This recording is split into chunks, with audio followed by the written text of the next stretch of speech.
Hey, welcome to the Profit Builder video series. I'm Vicki Suter, your host, and I'm the author of the book, The Profit Bleed, How Managing Margin Can Save Your Contracting Business. And these video blogs are all about helping you grow a more sustainably successful contracting business. And for over 25 years, I've been helping contractors increase their profits, generate more time in their day, and reclaim and refine the joy in what they do again. And that's what this video series is all about. And my goal is to help give you the thinking to be able to understand how to do that in your business. And then I actually give you tools and resources that help you implement what it is the video is talking about. So I hope you enjoy today's Profit Builder video. Today we're going to talk about how do you make sure that you're pricing for profits from the very get-go on projects. The other day I was having a conversation with my client Joe, and he was sharing with me that he had been looking at his gross profit margin slowly declining month in and month out over the past year. And he sat down with his senior project manager a couple of weeks ago, and he said, listen, we need to do a deep dive on all of our completed projects and look at what's causing the decline in job profitability.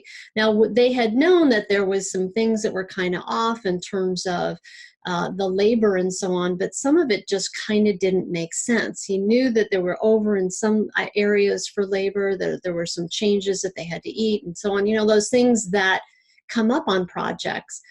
But something just didn't make sense to him about why there was a consistent decline in that way. And for obvious reasons, when we see a decline in gross profit margin on projects, that always sets alarms off, because as contractors, you live and die by gross profit margin, and having a consistent gross profit margin is super important. And one of the things that Joe decided to do is to look at all the completed projects for the last year and look at where was the problem. Was the problem in the amount that was originally estimated in scope? Was the problem the pricing and how much was in the original estimate? Were there change orders where there was work done out of scope that wasn't captured? Or was it something else, right? So as he started to dig, what he discovered was that two key things. One of them was that the material in the takeoff, in the materials that was done in the estimating phase, was completely not within scope that it needed to be. And when the purchase orders were done, the purchase orders were not done with a fixed price. So there were two things going on. One was he discovered that the pricing that they used in the estimate was not the pricing of what they actually paid. So that was one problem. So one of the things that he said he was going to do from now on was to make sure that they did purchase orders for materials at the beginning of projects, especially larger projects that have very long durations, where, you know, we all know that the cost of things have changed a lot. And this is part of what he shared with me, is he said, you know, we estimated this job way back here, and then we did the project and ordered the materials over here. We had not gotten a fixed and agreed upon price with a purchase order here. So that was one change that he saw needed to be implemented in his business go forward. And one of the things that was driving a loss in gross profit margin. But another thing that was probably more important was that he discovered that the amount that they had used in the takeoff for materials when they were self-performing work, and in this case it happened to be for framing, the estimator had missed a whole area of what needed to be included in the bid. And so his final material takeoff had far less material than what they were actually going to need when they were self-performing the work to complete that project. And so that was the second huge gap that he discovered, was that there was missing materials and that wasn't included fully in the scope of the project. The third thing he discovered was that the labor and the cost of his labor and the hourly cost for his labor compared to his actual cost per hour for different positions, whether it was a carpenter, a foreman, a laborer, were off. They just were not high enough. And so I want to talk with you about how do you not have those things happen in your business, because creating profitability in your company starts with when you're bidding work. And so if you don't have an accurate basis for how much does it really cost you for labor and what is the full scope of work, then you're going to find that you're going to lose money before that project ever even leaves the door. And I'm going to talk a little bit today, I'm going to talk about the other piece that has to do with how much you mark up a project. But then we're going to do a deeper dive in that in the next video. So in this video, though, I just want to talk about specifically labor. But let's just go back for a second and talk about materials and talk about scope. So what's one of the ways that Joe could have made sure that scope had been covered in terms of the material?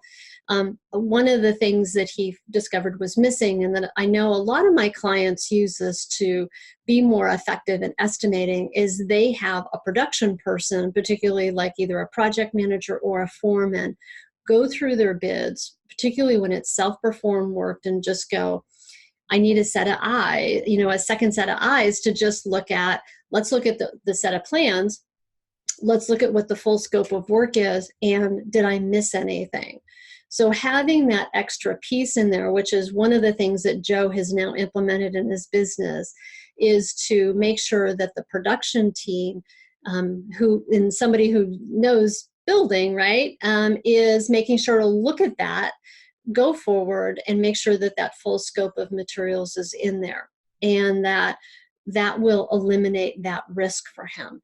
Also, when you're talking about scope in terms of the number of labor hours, it's another really great place that if you have somebody from your team, again, who's a production person, be that second set of eyes, that will really help you make sure that you've got the process in place to reduce your risk of some of the production team then going, well, you didn't really take this into consideration, didn't take that into consideration, right? So we can't always take off directly from a set of plans. We have to understand that there's a whole bunch of other factors that are involved in terms of mobilization, in terms of, even procuring materials, in terms of setting guys up every day or every week for production, having all of those sort of extraneous or additional time involved that is above and beyond just the building time. So that's why it's super useful to have somebody who's a production person make sure that they review your estimate to include and figure in all of those things, and just to be a set of eyes that is the logic of, is that really how long it's going to take to build that, or to frame that, or whatever it is. So as Joe learned, one of the things that he's going to implement, and that I encourage you to implement within your estimating process, is take the time to have a production person. If you're not the production person, take the time to actually have a production person double check that estimate before it goes out for scope and for reasonability, especially around hours. Because labor is your number one place where you have the most risk as a contractor. Materials, obviously, we just learned from Joe, and making sure that you have purchase orders and you have the right amount of materials limits your risk. But labor is, and with a subcontractor, you have a subcontractor that has a fixed price attached to it. But when it comes to labor, we know that you estimate that it's going to take a certain number of hours, and then you hope that your process manages them to that number of hours. And again, I will just say that in a future video, I'm going to talk a little bit more about how do you do that as well. But I want to focus just on this one piece of, how do you make sure when you're estimating that you have captured what it's really going to cost you to have that person working for you? And a lot of times what I've seen is that contractors are not completely clear about what their full burdened cost is for an employee, or that when they're bidding, they actually bid based on what they think the market will bear for an employee per hour, and they don't actually know what that person is costing them per hour. And the problem with that is that you've just then increased the likelihood that you're, not only do you have the risk of people not staying to the number of hours that you estimate a project to be completed within, but you also now have the risk of you don't really know your numbers and you're not really clear about what your real cost is. And in a time when, it's an interesting, last year when I was talking with a headhunter about the cost of labor, she shared with me that in the last couple of years, the cost of an employee has gone up 20%. And that's staggering when you think about it. And if you're not building that into your pricing when you're bidding work, then you're just leaving dollars on the table. And those additional costs are coming right out of your bottom line if you're not adjusting how you're bidding. So being super clear about what your cost is for an employee is really important, because then you want to mark up for overhead and profit on top of that. So rather than look at it from, well, here's how much I'm going to bill per hour, I encourage you to look at it a bit differently and start from what is my base cost and then mark it up. So let's talk about what are some of the elements that go into an hourly cost for an employee. You've got your gross wages, right? That's pretty obvious. And then you have employer taxes. That's things like FICA, Medicare, Social Security, state unemployment. If you have, like in San Francisco, there's San Francisco city taxes where we are, and sometimes there's other local taxes. It's anywhere from 7.65%, which is the minimum for FICA and Medicare, to I've seen it all the way up to 11%, depending on where you are in the country and what your tax rates are. So making sure that you've got your base gross wages and then employer taxes added to that. And then there is your workers' comp. And depending on what your pay is for your employee, you have higher or lower workers' comp rates for them. So you have to add that. And then you have things like benefits for health insurance, 401k, any other benefits. I see a lot these days that a lot of employers, in an attempt to be more competitive in the marketplace, are offering higher benefits for health insurance, 401k, retirement, profit sharing, that kind of thing. So you want to make sure that you add that to your cost as well. And then there's things like, so those are your, like, at the very minimum, those are your hard costs for that employee.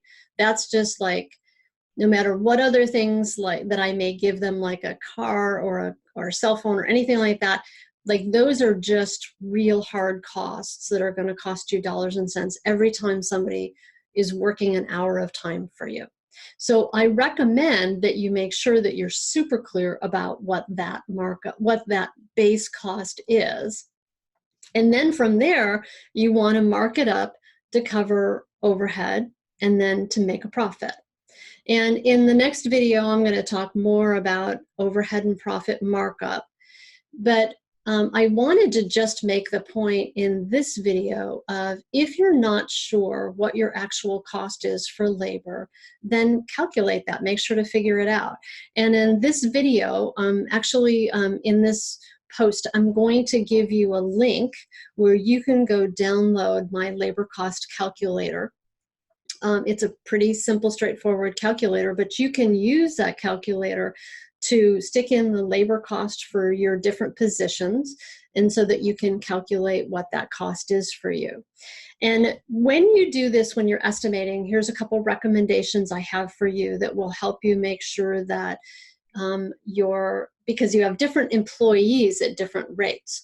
So I recommend that you always calculate your bids based on the position, not the person, and the highest paid position within that range, right? So let's say for a laborer, you might have laborers that are anywhere from, depending on where you are in the country. So don't take these numbers to be what it should be for you. I'm just going to give you an example, but it might be anywhere from $15 to $18 or $20 an hour. Well, if I'm bidding, I'm always going to use the $20 an hour as my base rate for a laborer, because I don't know what laborer I'm going to have on that job at that time. So always use by position, not person, and always use the highest paid position, within that range of pay that you might pay someone to do that job, whether it's a laborer, a carpenter, a superintendent, foreman, project manager. Always use your highest rate.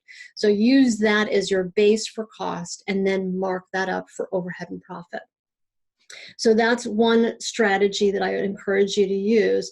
The second thing is to keep in mind when you're going to do that project. So like for Joe, when we were talking about this, when he originally estimated that project, it was almost 2 years ago before they actually did one of these really large projects. Well, I just finished telling you that labor costs went up 20% in the last 2 years. So that's really high. Usually it's not going to go up that much. But when you're bidding work that you're not going to do for a long time, especially if you're a subcontractor, make sure to incorporate a plan for rates increasing for how much you have to pay for somebody when you're looking at a project and you're looking at bidding. So plan in there that increase of how much you're going to have to pay somebody 2 years from now or whenever that work is going to happen in the future. And especially if you're a union shop. So I didn't talk about union burden when we talked about burden cost a minute ago. But obviously, if you have union, then you are going to add union dues. You're going to add other union benefits that you're going to include in your burden cost for that employee. Union rates go up every 12 months for sure. You know that that's always going to be the case. And when you look at unions, there's usually a certain percentage, depending on the union, that it goes up every year. So plan that into your pricing. A couple of things about that. I've actually had clients who, some of them who do their change order work on a T&M basis, and they have projects that have very long durations. I have this one subcontractor, in fact, who has like projects that have durations of like 2 years. And what they say is when they do an estimate, they say until you sign your contract, that that bid rate is only good up to a certain date. And then at that point, the prices could very well change for labor. That we may have to adjust it or increase it if our costs have gone up.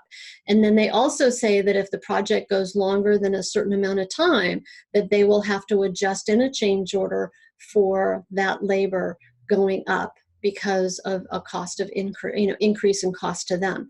So if you have jobs with really long durations, you might want to consider that as well. Include in your pricing and in your contract something that accommodates for the increase in cost to you. And really, when you think about it, all this is just smart business that you're going, it's going to cost me more money. It's not you being irresponsible. It's not you planning ahead and far enough. It's you saying, I'm going to price fairly here. But if I'm not doing the work until way out here, or I don't have a signed contract until way out here, I'm going to make sure that I accommodate for what's it really going to cost me when I do that work. And you know that the cost of labor is going up. So it's just a smart strategy to employ so that you make sure that you're not giving away your profits down the road. So I'm just going to recap some of the things that we just talked about here and some of the things that my client Joe inspired me to want to talk about today, which was, how do you make sure that when you're bidding, you're not losing money right from the get-go? So a couple of things that we talked about is, one, make sure that you're really clear about what the scope of work is, and that you're really clear about and number two, you're really clear about what your pricing is.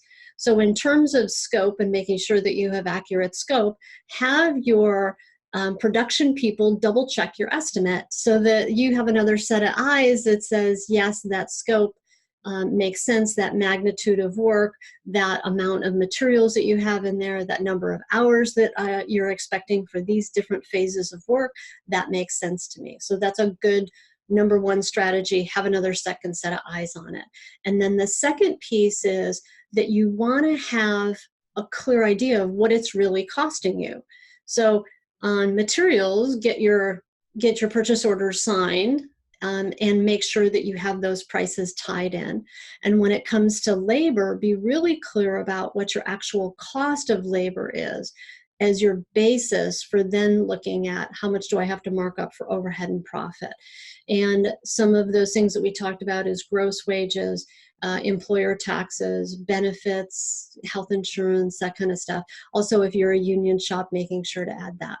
So if you do all of those things in the estimating phase, then when you do the production side of the project, you're going to end up that you have at least started out the gate as you begin production with pricing that's going to make you a consistent profit and help you meet those gross profit margin goals. Because as we said, contractors live and die by gross profit margin. And so creating a consistent gross profit margin starts with making sure that you're pricing for profit. So again, I'm going to include it in this video. I'm giving you a link, and it's also in my blog, a link for being able to calculate your own labor cost per hour. It's a little labor calculator worksheet, Excel worksheet that I'm sharing with you. So I hope you found today's video helpful, and I'll see you next time. I hope you found this week's video to be helpful. I encourage you to make sure to download the free resource that I offer at the end of the video. I think you'll find it will really help you implement the learning from what has been shared in this video. And my passion in life is helping contractors build more sustainably successful businesses, increase their profitability, reclaim their time, and find more joy in what they do again. So if you found this video helpful, would you just share it with a friend? Thanks. I look forward to seeing you next time on The Profit Builder.